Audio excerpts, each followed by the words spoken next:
Hai Cuan Troopers, baik lagi bareng saya Daniel Wiguna, Head of Online Trading dari Sukor Sekuritas. Gimana kabar transaksi hari ini?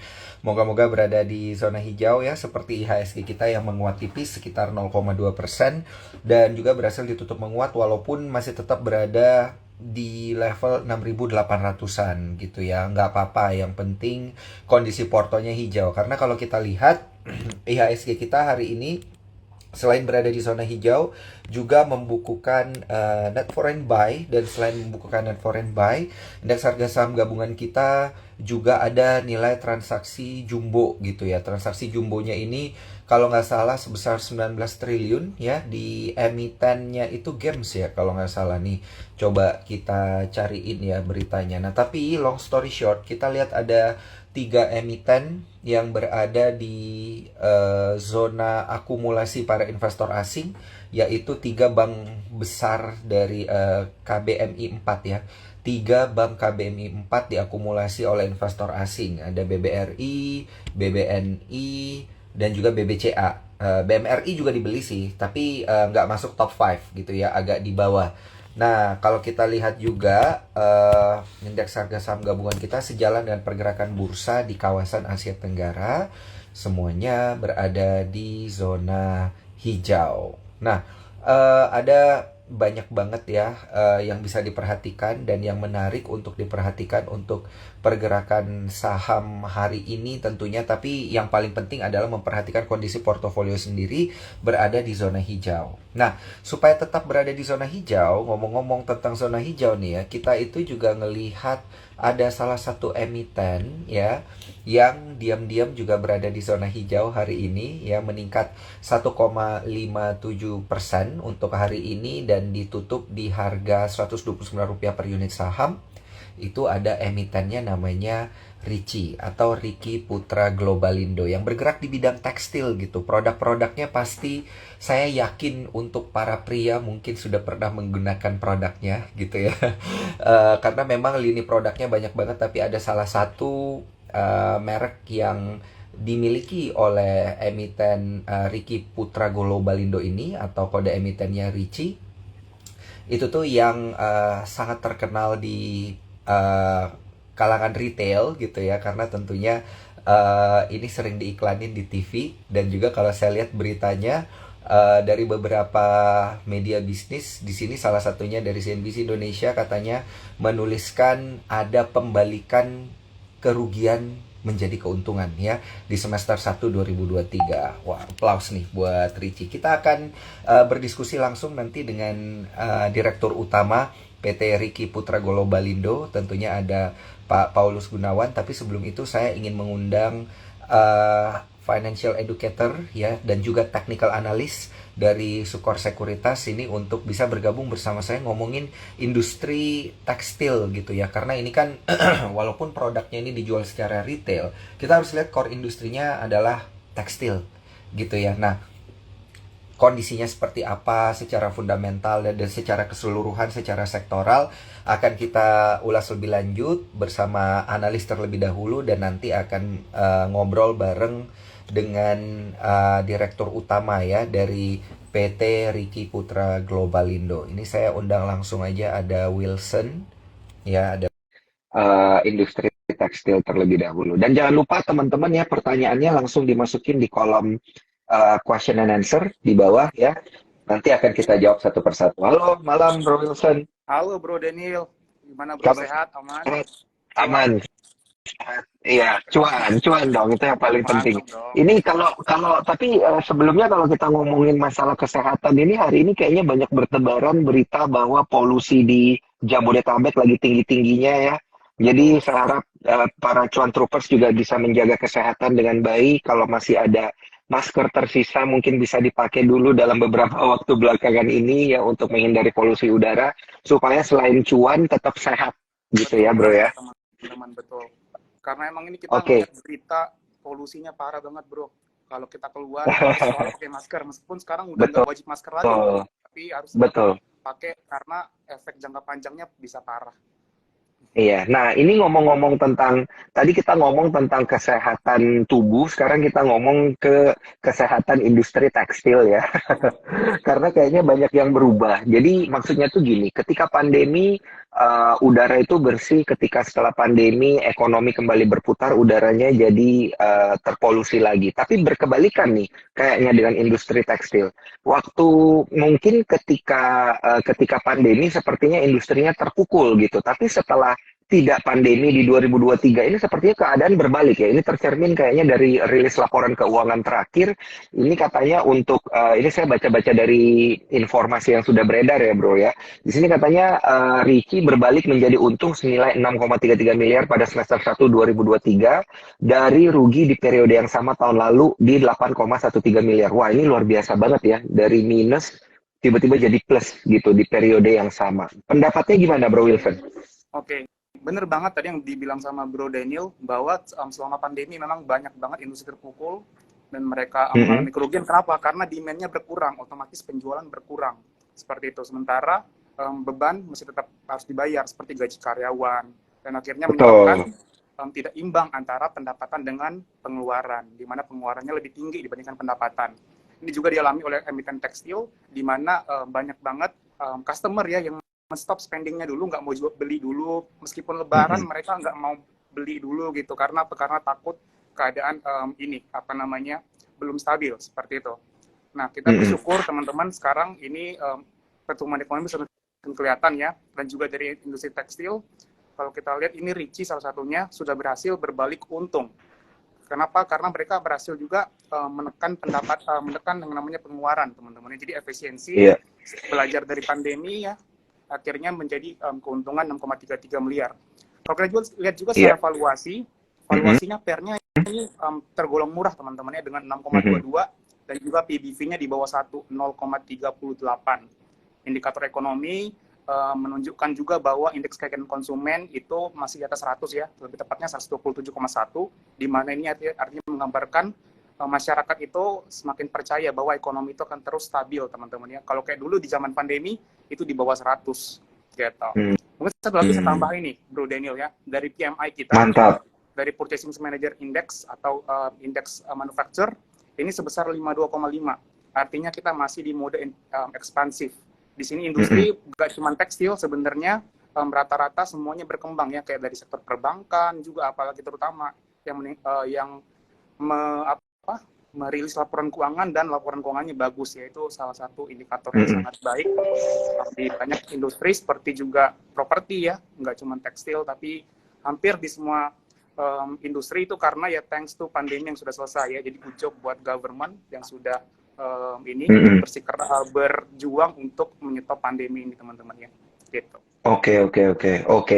Siap. Itu tadi kalau dari kondisi fundamental. Boleh nggak sih kita dikasih tahu dulu ini sebelum saya invite direktur utama dari Ricci, kita dikasih lihat dulu dong technical secara sektoralnya industri tekstil gitu, atau mungkin sorry, kalau tekstil itu masuknya ke retail ya mungkin ya, ke industri dasar, sorry. Iya, betul. Secara sektoralnya dulu mungkin, Bro Wilson, untuk industri tekstil gitu ya, karena Bro Wilson ini kan jago technical analysis ya. Saya kalau nanya teknis, saya biasanya nanya ke Bro Wilson dikasih tahu ini nanti membentuk pola head and shoulder kah, atau mungkin pola double bottom kah, atau cup and handle gitu. Itu biasa Luar saya biasa dikasih tahu Bro berhasil ya, Wilson. kejadian ya bro ya, head and shoulder-nya ya. Kejadian, iya. Nanti di akhir IG live kita ini bakal dikasih technical guidance-nya nih bareng Bro Wilson nih. Tapi secara sektoral dulu nih, boleh. Silakan, Bro Wilson. Tapi ini di chart kita belum bisa kebuka ini bro yang untuk Ah, sektoralnya ya. ah, Tapi ah. mungkin kalau kita lihat dari beberapa saham ya yang ada di apa namanya di industri Industri tekstil yang ini, sejenis. yes, Ah, tekstil ini gitu. Memang ada beberapa yang terpukul teman-temannya. Contoh kayak ya salah satu ah. emiten besar gitu yang tidak bisa Mm-mm. bayar utang ya, akhirnya sahamnya disuspend seperti itu. Tapi salah satu yang kita lihat ini juga kayak Ricci ini lagi uptrend teman-teman ya, lagi uptrend, udah rally dari 70 sekarang di 129 seperti itu. Trennya belum Mm-mm. patah ya, jadi Mm-mm. masih menarik buat kita perhatiin. gitu.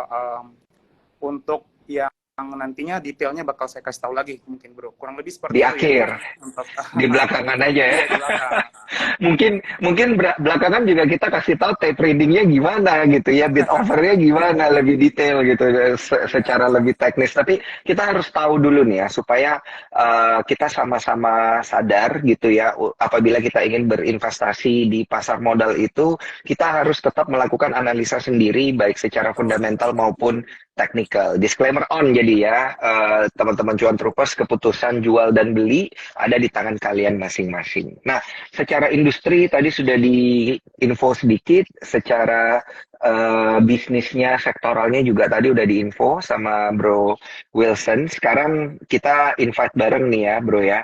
Kita invite bareng langsung narasumber kita pada malam hari ini. Sebentar, saya coba invite dulu. Ini, oke. Eh, oke.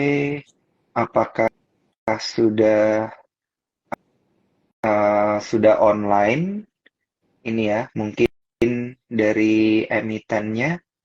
Sebentar, coba mungkin ya sambil menunggu ya, Bro Wilson, mungkin boleh nggak kita dikasih tahu, di-update gitu di hari Kamis ini pergerakan indeks harga saham gabungan kita secara teknikal itu seperti apa? Oke, nah teman-teman udah ngeliat ya, rally kita itu lumayan panjang kemarin, sempat ada pola inverted head and shoulder, yang sudah juga sukor kita prediksiin ya, teman-temannya di update, itu kita mantul dari 6.550, dan sekarang di 6.893. Nah, PR IHSG ini adalah untuk breakout dulu nih, dari 696 atau 7.000 teman-teman. Jadi sebelum ini breakout, sekarang ini potensinya kita konsolidasi dulu, mungkin teman-teman lihat beberapa hari ini kita naik turun seperti itu. Jadi ini konsolidasi normal, dan ada peluang ya untuk besok juga itu seperti kayak masih konsolidasi teman-temannya, technical corrections ya, sebelum minggu depan atau 2 minggu lagi lah kurang lebih teman-teman kita nantikan untuk IHSG berhasil breakout ya, karena target saya sendiri untuk IHSG kalau secara teknikalnya untuk akhir tahun itu sekitar 7.100 sampai 7.200, jadi rally-nya masih lumayan gitu. 7.100 sampai 7.200. Wah, pas banget habis Bro Wilson ngomongin tentang target IHSG, kita langsung sudah terhubung bersama Direktur Utama PT Riki Putra Globalindo. Selamat malam, Pak Paulus Gunawan. Kabar sehat, Pak? Sehat-sehat, Pak. Selamat malam, Pak Wilson. Selamat malam, Pak Paulus. Senang banget, Pak. Thank you udah mau hadir di live kita, Pak. Terima kasih, Pak. Jadi Pak, kita berdua ini adalah konsumen setia Bapak sebenarnya. Terima kasih. Terima kasih. Dari lini produk Pak, mohon izin Pak. Oke, makanya kita happy banget Pak, kita bisa ngobrol langsung ya. Maksudnya mana tahu suatu hari bisa ngobrol langsung dengan direktur utamanya dan ngomongin dari sisi fundamentalnya seperti apa dan juga teknikalnya seperti apa gitu Pak. Terima kasih tentunya karena sudah bergabung, dan di live kita pada malam hari ini kita akan ngomongin lebih banyak ke fundamentalnya dulu Pak, terkait industri tekstil itu sendiri. Nah, untuk Pak Paulus sendiri melihat kondisi industri tekstil di tanah air ini seperti apa? Ini untuk jadi short brief gitu ya Pak ya, kan sebagai pemain industri tekstil yang sudah lama di tanah air gitu ya, sudah bersaing dengan banyak brand gitu. Bapak ngelihat seperti apa sih industri tekstil sebelum dan sesudah pandemi gitu Pak? Silakan. Ya, makasih Pak. Jadi sebelum saya bicara terlalu dalam Pak, mungkin saya mesti jelaskan dulu dengan kata-kata mungkin industri tekstil Pak. Yeah. Sebab di industri tekstil itu bukan hanya di hulu saja, seperti mungkin dari segi produksi benangnya atau kainnya, tetapi juga kalau dibicara industri tekstil, seolah-olah kayak produk hasil kita itu juga dibilang industri tekstil. Yeah. Sebenarnya kan industri tekstil di Indonesia ini dimulai dari pemintalan benang, perajutan, pencelupan, sampai ke produksi garment di barang jadi. Nah, dari situ pun, di barang jadinya pun ada barang jadi yang bekerja di OEM, atau menjahitkan merek-merek orang lain, atau yang mempunyai brand sendiri dan mendistribusikan itu. Jadi, memang kalau kita lihat dari segi marketnya yang ada sebelum pandemi dan sesudah pandemi, memang ini terjadi perbedaan yang cukup signifikan, Pak ya. Kalau dari segi hulunya yang kita bicara untuk dari segi benangnya atau kainnya, memang itu yang mungkin boleh dibilang itu cukup terdampak besar sekali, Pak. Sebab untuk produksi benang ataupun kainnya itu dibutuhkan efisiensi yang memang utilisasinya kalau bisa itu mendekati ya 100%, Pak. Nah, dengan adanya COVID ini, jadi utilisasinya itu mereka tidak bisa atau kita pun tidak bisa 100%, yang menyebabkan mungkin kerugian itu yang ada. Tetapi kalau dilihat di satu sisinya lagi yang mendekati ke arah hilirnya, Pak, yang mempunyai brand, itu kan mereka mempunyai nilai jual, Pak. Ada juga yang mempunyai distribusi sendiri, mempunyai market sendiri. Nah, mungkin ini lebih tidak terlalu terkena dampak yang sama seperti di industri hulunya ini, Pak. Oke, baik. Berarti karena dari emiten Ricci sendiri sudah menguasai hulu ke hilir ya, Pak ya, berarti ya, Pak. Jadi ketika pandemi terjadi lebih resilient gitu ya, lebih tahan banting lah ya, Pak, istilahnya. Iya, betul, Pak. Tapi kita tidak pungkiri yang di industri hulunya kita memang itu terkena dampaknya, Pak ya. Sebab dari produksi kita 60% kita masih jual ke market luar, hanya 30-40% yang kita absorb benang kita untuk kita produksi sendiri, Pak. Oh, oke. Paham, Pak. Wah, luar biasa nih. Baik, saya sekarang ditemani oleh Bro Wilson nih. Mungkin dari Bro Wilson ada pertanyaan follow up. Silakan, Bro Wilson. Oke, thank you, Bro Daniel. Thank you, Pak, udah jelasin ya. Sebenarnya juga kita bingung nih, kayak tekstil tuh kayak abstrak gitu. Ini apa sih maksudnya tekstil gitu kan? Ternyata udah dijelasin dari Bapak tadi, ada hulunya, hilirnya, dan ternyata memang dari Ricci sendiri bermain dari hulu ke hilirnya gitu. Ini pertanyaan saya tadi pas banget. Pertama ini tadi saya mau bertanya, Pak. Untuk selain tekstil, maksudnya dalam artian di sini lini bisnisnya itu apa aja? Kayak gitu. Maksudnya kayak pembagiannya, segmentasinya berdasarkan kayak pendapatannya, Pak, gitu, agar bisa diukur untuk pembuatan produk. Karena kan yang saya tahu cuman kayak produknya itu, atau mungkin teman-teman taunya cuman dari brandnya aja gitu. Kayak GP Man gitu atau Sony, which is juga pasti tadi kita udah bilang berdua udah ngaku bahwa kita customer, Pak ya. Nah, mungkin bisa diperjelas lagi oleh Pak Paulus bisnis usaha dari perseroan itu, Pak. Oke. Di PT Ricci sendiri, Pak, kita ada terbagi kalau kita kategorikan itu menjadi 4 lini bisnis, Pak ya. 4. Jadi di kita itu ada di hulunya, itu kita ada produksi benang, kita ada pencelupan yang kita anggap ini hulu, Pak, dan kita juga ada penjualan untuk aksesoris garment, dan kita ada barang jadi, Pak. Barang jadi ini kita kebagi dua.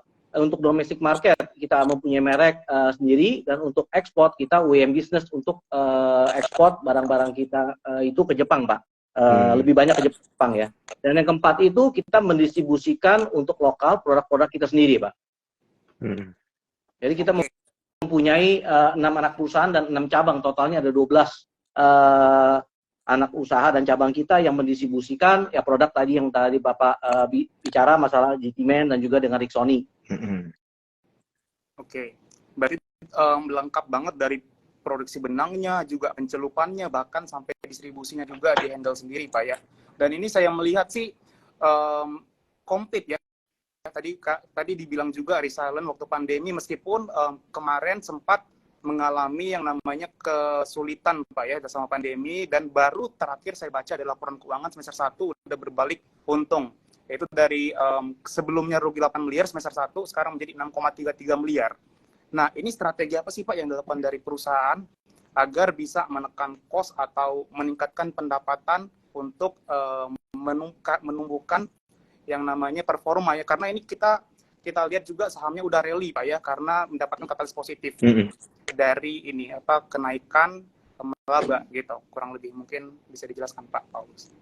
Oke, Pak, sebelum pandemi itu di Indonesia, ekonomi di Indonesia cukup lumayan bagus dengan perkembangan penduduknya di Indonesia. Saya rasa bukan hanya di kita aja, semua juga merasa optimis terhadap ekonomi yang ada di Indonesia.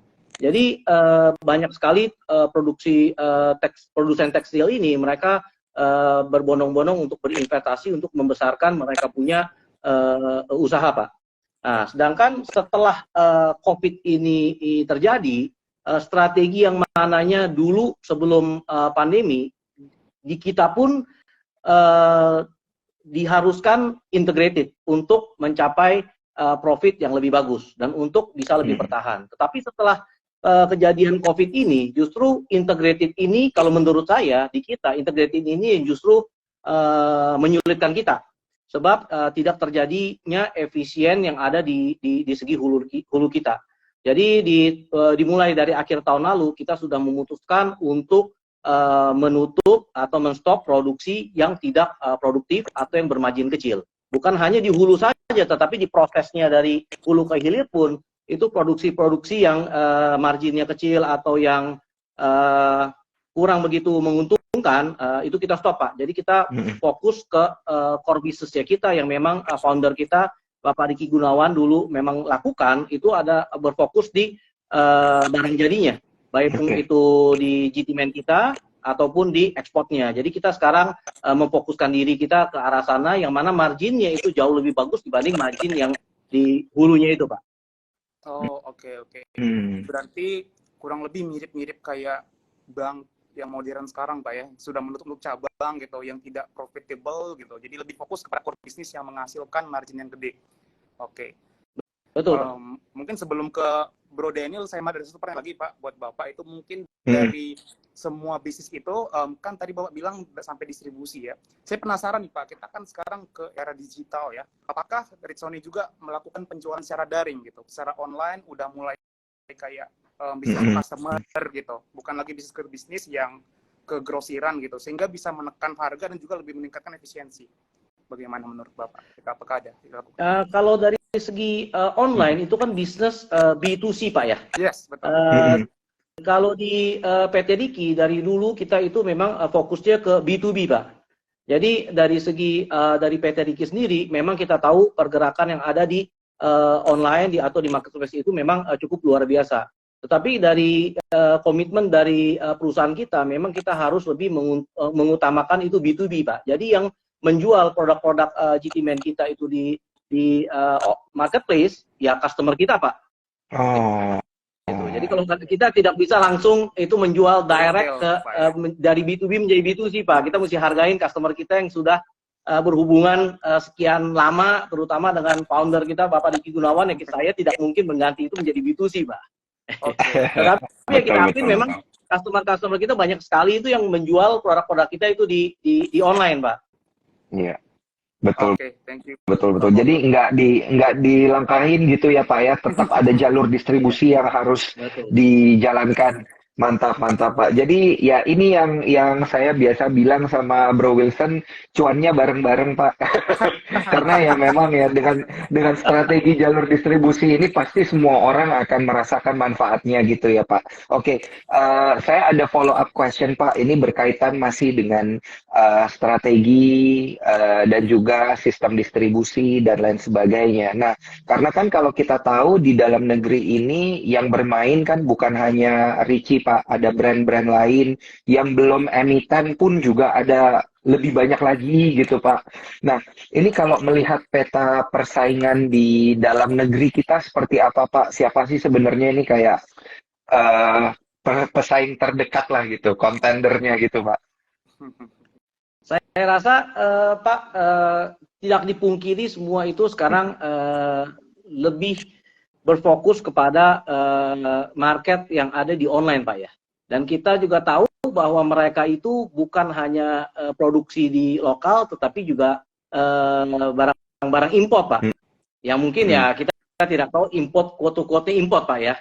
Gitu. Jadi ya saya rasa pesaing-pesaing kita ya sesuai dengan yang setiap kali saya diajarkan oleh founder kita, Bapak Riki Gunawan, ya kita berfokus kepada diri kita sendiri aja, Pak. Kita harus lebih mengenal kita yang namanya produk Indonesia, ya kita harus mengenal customer kita harus terus dekat dengan customer kita, berinovasi. Kalau memang misalkan dengan adanya barang-barang murah yang beredar di online, ya kita kan tidak tahu dengan kualitas mereka atau produk mereka seperti bagaimana. Jadi tetapi kita tidak bisa juga menaikkan harga seenaknya kita untuk kita jual kan. Jadi ya kita harus, saya rasa harus dekat dengan mereka. Pesaing kita ya itu tadi Pak, yang ya mungkin yang kita bilang banyak yang ngacak-ngacak pasar Pak ya. Ya tapi saya rasa mereka juga tidak bisa lama kalau menurut saya. Yang namanya underwear itu tetap kualitas itu nomor satu Pak menurut saya. Oke. Baik, Pak. Ini berarti melihatnya gimana ya Pak? Memang ada persaingan gitu ya Pak ya, tapi memang dilihat secara lebih positif gitu ya Pak ya, karena kan tentu tiap produk ada kelebihan masing-masing gitu ya Pak ya. Betul. Baik. Sebelum kita lanjut ke pertanyaan selanjutnya, ini saya mau informasi ke Cuan Troopers ya, supaya bisa cuan bareng. Tadi kita ada sebutin cuan bareng. Tentunya jangan lupa kalau ingin bertransaksi sahamnya menggunakan aplikasi Spot, ya bisa download di Apple Store dan juga di Play Store. Supaya nanti bisa sama-sama cuan dan daftarnya di eform.sukorsekuritas.com gitu ya. Nah, oke. Video ini juga bagi yang terlambat nanti akan di-share melalui Instagram Sukor Sekuritas dan juga akan di-share melalui YouTube dan juga Spotify karena kita sudah multi platform. Saya lanjut Pak ke pertanyaan berikutnya. Ini berkaitan dengan pesaing Pak. Sebenarnya setelah pandemi dan sebelum pandemi, apa sih yang jadi tantangannya Pak dan apa perbedaannya gitu? Tantangan utama industri tekstil Pak. Saya rasa yang menjadi tantangan ini sekarang adalah perubahan pola belanjanya masyarakat yang ada di Indonesia Pak. Mungkin sebelum pandemi itu kita sudah tahu memang sudah ada online, tapi online itu tidak diharuskan Pak. Pada waktu terjadi pandemi, mau tidak mau, semua masyarakat, konsumen pun harus online, Pak, untuk mendapatkan atau membeli barang. Jadi saya rasa tahun ini atau tahun depan itu akan menjadi tahun yang adjustment, Pak, ya. Untuk kita bisa nggak kita mengikuti atau memang benar nggak produk-produk online itu yang kita tidak tahu asalnya dari mana itu memang masih bisa survive atau tidak, Pak. Ya, saya rasa pola belanjanya bukan hanya di Indonesia, saya rasa di dunia juga udah mulai berubah Pak ya. Kita harus bisa ikutin perubahan itu Pak. Oke, baik. Ada perubahan pola belanja. Ini berasa banget ya, emang bener sih Pak. Dan sekarang karena kita udah kondisinya udah new normal. Dan saya satu pertanyaan lagi sebelum saya pindah ke Wilson Pak. Berkaitan tadi dengan perubahan pola belanja dan tantangan, apakah Richie ini nggak melihat ada tantangan dari segi perubahan kurs Pak? Karena kan kita dengar-dengar di industri tekstil ada beberapa pemain yang memang terlalu tereksposur gitu dengan kurs denominasi asing gitu, akhirnya terlalu terpapar. Ini menjadi satu pukulan hebat gitu Pak. Apakah di Richie nggak melihat ini jadi satu tantangan Pak, ada perubahan kurs gitu, karena kan ekspor juga tadi ya Pak ya, ekspor impor. Kalau dari segi market lokal Pak, masalah kurs yang terjadi itu kan bukan hanya di GT-Man saja, tetapi di semua merek juga sama Pak ya. Itu. Jadi saya rasa untuk masalah dari segi kurs itu ya kita harus bisa beradaptasi lah Pak. Dan sedangkan kalau dari segi jenisnya underwear itu kan bukan hanya dari katun, ada juga yang lebih murah itu yang ada campuran polyester kayak TC, CPC, ada juga yang memang polyester. Jadi ada banyak Pak.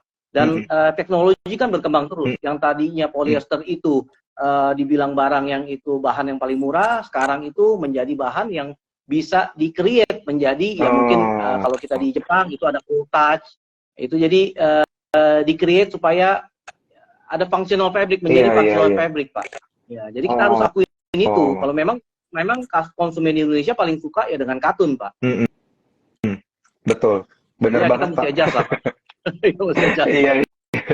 Iya, wah, luar biasa Pak. Ini ya berarti ada peningkatan untuk teknologi dari bahan bakunya sendiri, gitu ya. Jadi tentunya ini yang pada akhirnya membantu untuk bottom line-nya, gitu ya. Jadi kondisi masalah kurs ini nggak terlalu berpengaruh gitu untuk Richie. Baik, saya pindah ke Wilson. Silakan Wilson. Oke, thank you Bro Daniel. Nah, kalau saya Pak tadi related juga nih. Tadi kan Bro Daniel ngomongin tentang tantangan. Kalau saya pengen lihat dari sisi opportunity-nya nih Pak, gitu. Semester pertama, Richie berhasil meraih laba setelah beberapa waktu lalu kita melihat mengalami penurunan Pak ya di labanya gitu. Tapi sekarang berhasil nih. Saya pengen tanya ke Bapak gimana cara mempertahankan kinerja ini Pak, bahkan meningkatkannya lagi. gitu, agar ya pasti investor di sini terutama cuan troopers semakin yakin nih, oh, oke, saya yakin dengan Ricci gitu, karena apa? Karena manajemennya bagus, gitu, performanya udah semakin baik, dan strategi kedepannya mungkin juga bisa mungkin Bapak jelasin, gitu Pak. Mungkin yang kita harus lakukan ya mungkin perubahan drastis Pak ya. Dari sebelum COVID, strategi yang kita lakukan dengan yang akan kita lakukan dan sedang kita lakukan sekarang Pak. Yang saya bisa bicara adalah mungkin kalau tadinya kita itu integrated company yang dari hulu ke hilir, kita sekarang sudah mengarah lebih ke produk barang jadinya Pak. Okay. Nah dari segi masalah marketnya Pak ya, sebab yang tadi saya tambahkan yang dari hulu itu kan memang marginnya tipis ya Pak. Sedangkan di barang jadi itu kan lebih tinggi, jadi kita lebih fokus ke arah sana. Nah kalau dari segi marketnya Pak, memang kalau kita lihat dari segi industri yang ada di Indonesia, memang tahun ini mungkin tahun koreksi Pak ya. Tapi kan kita tidak bisa mengikuti tren terus. Kita juga punya armada kita ada 3.000 lebih orang yang kita harus terus kasih kerjaan gitu istilahnya Pak. Jadi selain dari segi market domestik, ya kita terus berusaha untuk bisa meningkatkan ekspornya kita, Pak. Ini salah satu mungkin yang kita pakai, ini brand Mizuno, Pak ya. Itu salah satu brand olahraga yang terkemuka itu di Jepang. Mungkin saya rasa omsetnya kira-kira 26T, Pak ya. Kita sudah kerjasama dengan mereka, memproduksi barang mereka udah lebih dari 12 atau 15 tahun, Pak. Jadi ya kita berinovasi dari segi ekspornya, yang tadi kita hanya kerja polo shirt, sekarang kita kerja mungkin lebih ke arah produksi yang pabriknya woven, atau kita tambah kategori Pak untuk meningkatkan kita punya sales. Gitu. Ini hanya salah satu contoh aja Pak Mizuno. Kita juga belakangan ini kita juga dapat merek baru dari merek Yonex, kita juga ada Puma. Jadi dari segi ya kita lebih memfokuskan diri kita ke core bisnisnya kita yang namanya barang jadi Pak, untuk meningkatkan kita punya gross profit Pak ya. Tapi ya terus terang kita tidak terlalu fokus lagi ke peningkatan dari segi kita punya revenue Pak. Itu jadi lebih ke arah kita punya ya recovery dulu lah Pak ya, sebab kita udah 3 tahun kita sudah suffer, kita recovery, kita fokus ke produk-produk yang bisa lebih menguntungkan untuk kita supaya utilisasi pabrik garment kita itu bisa dipakai mungkin 100% Pak. Oke. Teman-teman Cuan Troopers ya udah dengar ya teman-teman, bahwa memang fokus dari Ricci ini sendiri adalah lebih kepada memaksimalkan nih resource yang ada teman-teman, dan juga untuk lebih lagi meningkatkan margin ya Pak ya. Tadi fokus ke barang jadi, tetap ekspor juga difokusin tadi ke big brand di Jepang ada, terus juga beberapa nama besar ya teman-teman kayak Yonex gitu juga merupakan klien dari Ricci seperti itu Pak ya.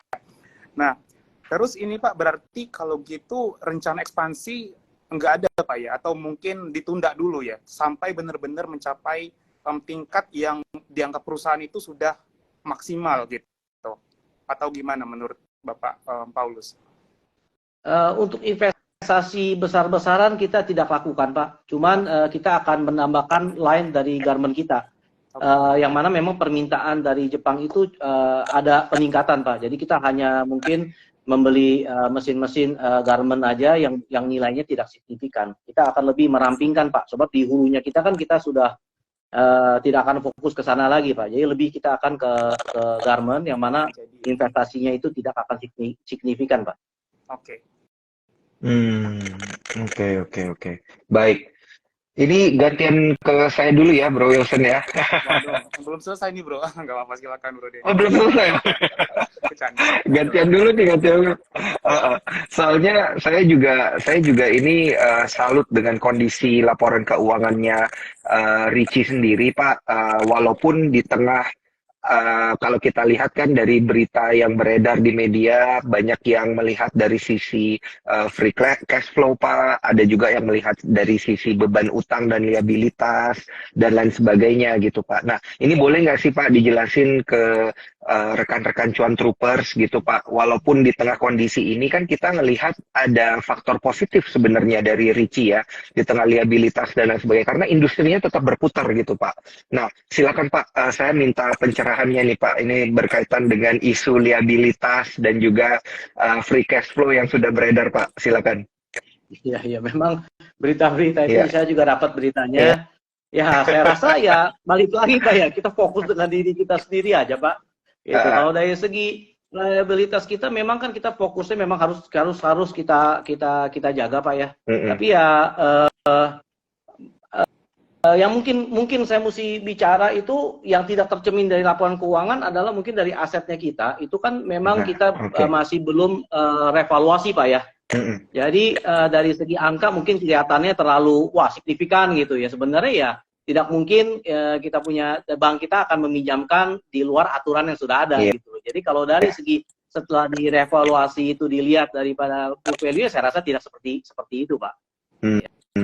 Dan saya rasa tadi mungkin orang berbicara bahwa industri tekstil ada jelek, industri tekstil jelek, semua berbicara seperti itu. Nah, saya rasa yang tadi saya jelaskan, tidak semua industri tekstil itu jelek, Pak. Tergantung, Pak ya. Banyak yang lebih bagus dibanding Ricci juga, Pak. Itu. Ya, saya rasa enggak semua sunset industri, Pak. Saya rasa tergantung daripada segmentasinya di arah mana juga, daripada manajemennya seperti bagaimana, saya rasa. Jadi banyak juga pemain tekstil juga yang masih bagus, Pak. Oke.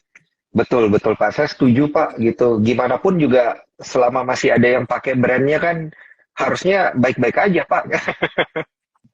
Gitu ya. Ini mungkin memang ada beberapa hal yang perlu dicermati juga oleh cuan troopers gitu ya. Ketika membaca berita pun juga kita harus tetap melakukan analisa kita sendiri gitu ya. Analisa fundamental, analisa teknikalnya juga tetap harus dilakukan supaya ketika bertransaksi nanti di pasar saham sendiri juga keputusannya itu benar dari hasil riset sendiri. Nah, ini ngomong-ngomong tentang riset dan juga bagaimana kita lihat dari sisi fundamental dan teknikal, saya kembalikan lagi ke Bro Wilson ini untuk pertanyaan selanjutnya. Oke, thank you Bro Daniel. Nah, tadi Pak, ini ada pertanyaan dari saya mengenai ini Pak ya, tadi untuk persaingan kuat, sengit gitu. Tadi Pak bilang banyak saingan yang nggak juga sunset industri, kenapa? Karena banyak mereka yang bertahan gitu, bahkan mereka profitable gitu. Nah, ini saya pengen tanya, gimana nih strategi dari Bapak, terutama sebagai CEO ya, agar Ricci ini, terutama brand GT Man, Ritsoni, itu menjadi tetap brand pilihan masyarakat gitu. Apakah menurunkan harga, apakah meningkatkan kualitas, harga dinaikin, atau segmentasinya diubah, atau kayak gimana Pak? Gitu, karena yang saya tahu, produk Ricci ini sangat mudah ditemukan. Kita ke minimarket pun yang terkenal di Indonesia ada semua gitu. Jadi sangat mudah dicapai gitu, dan juga target marketnya adalah orang-orang perkotaan yang dimana mereka sekarang lebih suka pergi ke minimarket ya Pak ya, dibandingkan ke grosir-grosir besar seperti itu. Mungkin gimana Pak biar masyarakat ini tetap milihnya GP Man gitu, memilihnya Ritsoni dan produk dari Ricci seperti itu. Saya rasa yang paling penting adalah satu, kita jaga kualitas kita dan juga jalur distribusi kita Pak. Itu yang menurut saya yang paling penting. Jadi yang mungkin tadi di pertama ada pertanyaan mengenai online atau bisnis B2C itu untuk mempertahankan GT Man sebelum ke konsumen kita, otomatis kita harus pertahankan kita punya customer Pak, klien kita. Jadi kita akan tetap terus bekerja sama dengan klien customer kita ya. Jadi kita lebih fokus karena B2B Pak. Bukan dengan caranya, sekarang online itu lebih hebat, lebih bagus. Berarti kita dari PT Ricci harus mempunyai website online dan kita jual online, kita langkahkan kita punya customer. Saya rasa tidak bisa seperti itu. Jadi kita akan terus tetap mementingkan itu jalur distribusi kita. Jadi kita lebih dekat dengan mereka. Dari segi produknya kita juga harus tingkatkan Pak. Yang tadi yang saya mungkin mention, yang dulunya konsumen di Indonesia itu lebih berfokus katun adalah yang the best, atau harus memakai bahan dari katun 100%, sekarang itu mungkin tidak seperti itu juga Pak. Kita lihat banyak merek-merek luar juga yang dijual di Indonesia, underwear-nya itu tidak 100% katun Pak. Jadi kita harus bisa berinovasi menurut saya untuk membuat produk-produk baru yang memang cocok.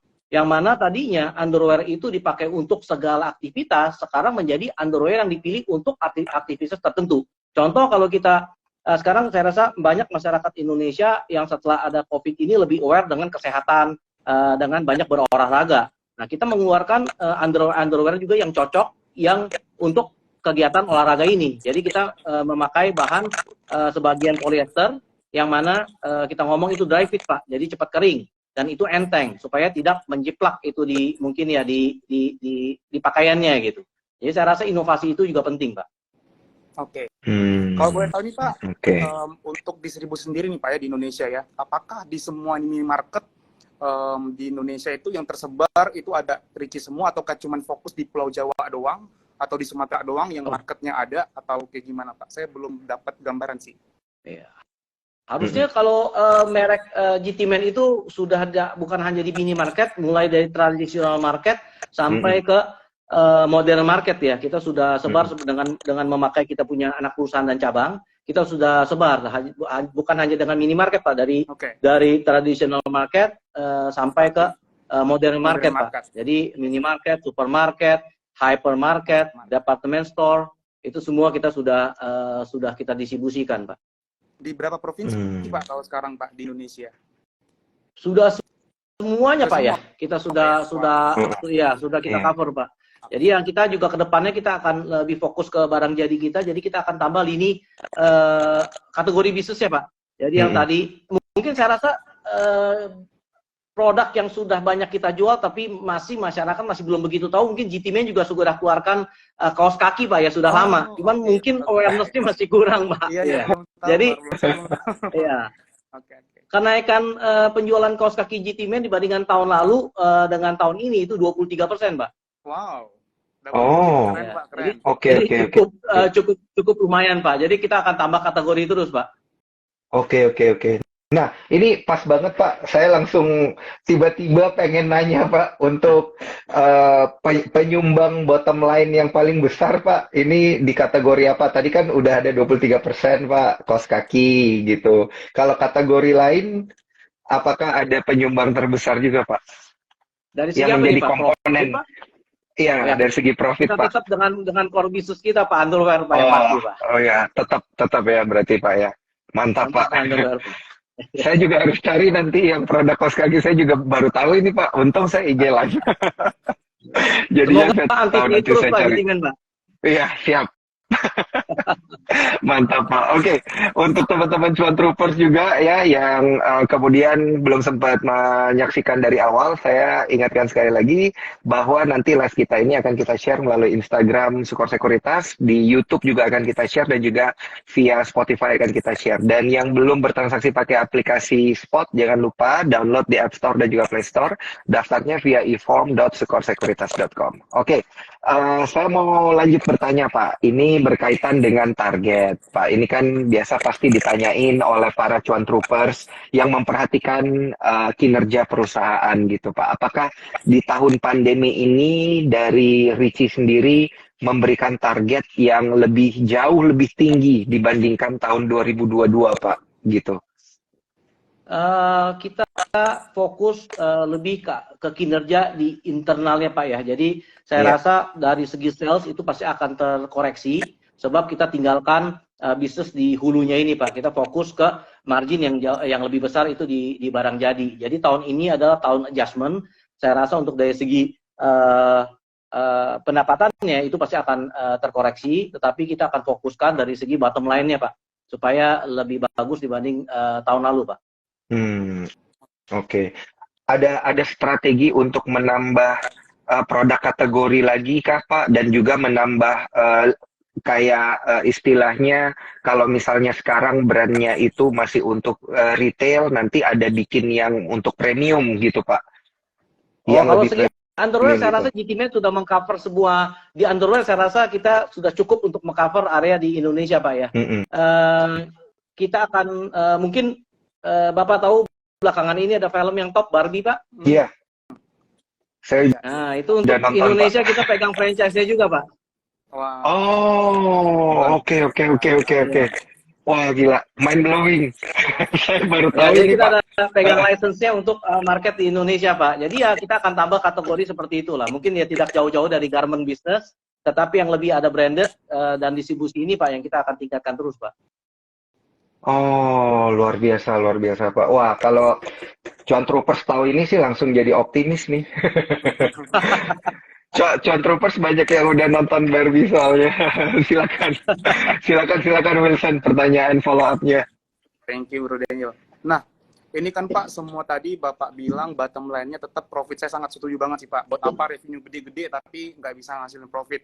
Gitu, lebih bagus fokus ke efisiensi, which is udah terbukti sekarang kelihatan hasilnya gitu, dan investor happy. Kita happy, kenapa? Karena dari sisi rasio, dari sisi PBV, PER yang kita lihat itu membaik banget gitu. Ini kalau dari data RTI, PBV-nya 0,38 ya, PER-nya 6,22.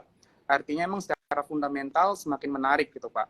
Nah, yang saya pengen tanyain ini adalah Pak, untuk mencapai hal ini tentu diperlukan yang namanya tata kelola perusahaan yang baik. Itu adalah GCG-nya, Good Corporate Governance. Nah, bagaimana sih GCG diterapkan pada perusahaan? Tadi kita udah ngomongin strategi, udah ngomongin financial, sekarang lebih kepada kualitas dari tata kelolanya. Karena banyak banget perusahaan tanpa GCG yang bagus, akhirnya ada fraud, ada utang yang tiba-tiba muncul seperti itu, ada manipulasi laporan keuangan, akhirnya yang rugi siapa? Yang rugi investor. Itu kasihan banget sih Pak. Gimana kalau pandangan Pak Paulus? Ya, saya rasa kita sudah cukup melakukan mungkin evaluasi di dalam diri kita sendiri, Pak ya. Jadi segala keputusan yang ada itu juga bukan hanya saya sendiri yang mengambil keputusan itu, kita juga sudah berhati-hatilah untuk mengambil langkah berikutnya. Terus terutama misalkan dengan cara kita memberhentikan kita punya hulu juga itu kan boleh dibilang itu strategi yang sudah ada di PT Diki sendiri itu kan kita rubah ya, hampir 180 derajat kita rubah Pak. Jadi ya kalau tadinya kita integrated, otomatis hulu itu kita sekarang kita sudah tidak fokus lagi. Ya itu juga bukan hanya dengan keputusan saya sendiri, tetapi dari tim kita ya semuanya kita lakukan itu. Nah, dari segi peraturannya saya rasa kita sudah sudah ikutin Pak dengan peraturan yang sudah ada Pak. Iya. Berarti semua GCG udah dilaksanakan Pak ya, untuk memastikan bahwa sesuai SOP, termasuk menjaga kualitas produk yang paling penting, dan juga menjaga hubungan baik sama distributor agar margin tadi semakin besar ya, bisa dapetin keuntungan dan juga meningkatkan performa dari perusahaan ya Pak ya. Jadi tetap melakukan sesuai dengan prosedur, tetapi diperbaikin yang mana yang bisa lebih efektif. Oke, bagus. Terima kasih banyak Pak untuk sharingnya. Mungkin satu lagi nih Pak ya, satu lagi dari saya nih sebelum ke Bro Daniel ya. Ini saya penasaran nih Pak, mungkin ada teman-teman Cuan Troopers pasti ada dong yang tertarik nih, kalau misalnya pengen tahu nih kalau kerja di Ricci itu gimana sih kerja di perusahaan tekstil. Ini working culture-nya gimana nih Pak kalau di Ricci sendiri? Bapak sebagai CEO, apakah tipe yang mungkin Bapak bisa jelasin kayak gimana bekerja working culture? Kalau dari segi saya di bisnis tekstil ataupun garment ini Pak, dan distribusi, saya rasa cuma satu Pak, harus giat kerja aja Pak. Tidak bisa santai Pak. Tidak bisa santai Pak. Bebannya berat, sebab kita mempunyai armada yang banyak kan Pak ya. 3.000 lebih orang yang bekerja dengan kita kan dikalikan 4, yang setiap kali founder saya kita Pak Diki Gunawan bicara ke saya, 1 orang dikali 4 Pak yang di rumah. Itu tanggung jawab kita besar sekali Pak. Jadi tidak bisa diam Pak. Oke. Luar biasa. Ini kayaknya Bro Wilson kirim CV nih kayaknya ntar lagi. Bercanda. Yang pengen ini tetangga gitu. Oh iya siap. Oke Pak, saya punya 2 pertanyaan Pak. Satu dari Cuan Troopers dan satu lagi mungkin pertanyaan pamungkas yang wajib kita tanyakan kalau kita IG live bersama dengan emiten. Yang pertama ada Cuan Troopers yang bertanya nih Pak, apakah ini kan Ricci sendiri sudah sangat-sangat kuat brandnya ya di pakaian dalam khususnya pria gitu Pak. Apakah suatu hari nanti akan membuat satu anak usaha lagi yang berfokus pada pakaian dalam wanita gitu Pak? Itu yang pertama. Dan yang kedua, apakah ada perencanaan pembagian dividen ke depannya? Udah Pak, itu 2 aja Pak. Yang pertama dari gimana Pak? Saya coba sekali Pak supaya saya jangan salah jawab Pak. Oh iya Pak, yang pertama kan untuk Ricci sendiri sudah sangat kuat Pak untuk lini produk untuk pria Pak. Apakah akan membuat satu anak usaha lagi yang fokusnya untuk produk yang berfokus pada pakaian dalam wanita misalnya Pak gitu. Jadi lebih banyak lininya. Nah, kenapa saya tanya sekali lagi Pak supaya jelas Pak. Jadi memang itu di segi industri itu kelihatannya sama, tetapi berbeda Pak. Nah, sebelum COVID mungkin kita mempunyai kebebasan atau keleluasaan ya untuk mungkin berinovasi memasuki lini bisnis orang lain gitu Pak. Tapi kalau sekarang pasca COVID dengan jangka waktu mungkin 1, 2 atau mungkin 3 tahun Pak, kita akan lebih fokus ke produk-produk kita saja Pak. So marketnya masih besar Pak. Kalau kita masuk lagi ke lini underwear untuk wanita, itu lini bisnis yang berbeda lagi Pak. Konsumennya otomatis beda Pak. Dari biru ke pink Pak menjadi Barbie. Kalau Barbie kan lebih ke garment Pak. Kalau underwear itu complicated Pak. Iya. Siap. Jadi saya rasa dalam waktu dekat itu tidak. Kalau untuk dividen Pak ya, sebisa mungkin kita juga ingin Pak supaya investor kita itu happy Pak ya. Tetapi ya tolong dimaklumin aja setelah kita kena COVID itu 3 tahun. Tahun ini sebisa mungkin kita bisa, tapi saya rasa masih belum bisa bagi dividen Pak. Saya to the point aja ngomongnya Pak. Baik. Ya, tolong dimengerti lah sebab. Iya. Paham Pak, karena memang kan kondisi pandemi kemarin ini cukup berat ya bagi banyak industri ya Pak. Betul. Nah, Pak. Untuk mengimbangi itu Pak, ini saya pengen nanya ke Bro Wilson nih, karena memang kalau dari sisi tujuan kita berinvestasi saham kan salah satunya adalah capital gain, tapi pembagian dividen kan memang sifatnya tidak wajib bergantung pada kondisi perusahaan. Nah, tapi selain capital gain, selain dividen, kita bisa dapat capital gain dari market gitu. Nah, ini mungkin boleh dikasih technical guidance, Bro Wilson kan tadi udah ada di awal, kita udah kasih teaser Pak. Gitu, kita udah kasih teaser bahwa pergerakan saham daripada Ricci ini sangat menarik untuk diperhatikan karena bergerak dari level 70 sekarang udah di level 120-an. Nah, technical guidance-nya gimana Bro Wilson? Oke.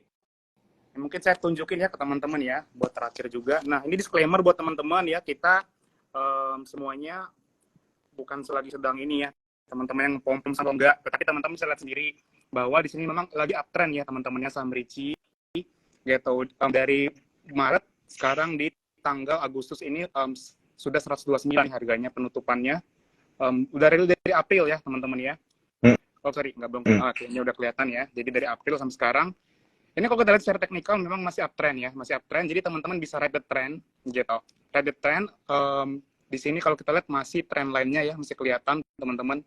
Nah jadi selama support ini tertahan ya, supportnya tertahan, maka teman-teman masih bisa ride the trend atau kita bilangnya ngikutin channelnya teman-teman. Ngikutin. Yes. Ini uptrend channel, jadi seperti ini, lagi naik, turun, terus udah mantul dari sini kita coba saya bikin arrow ya.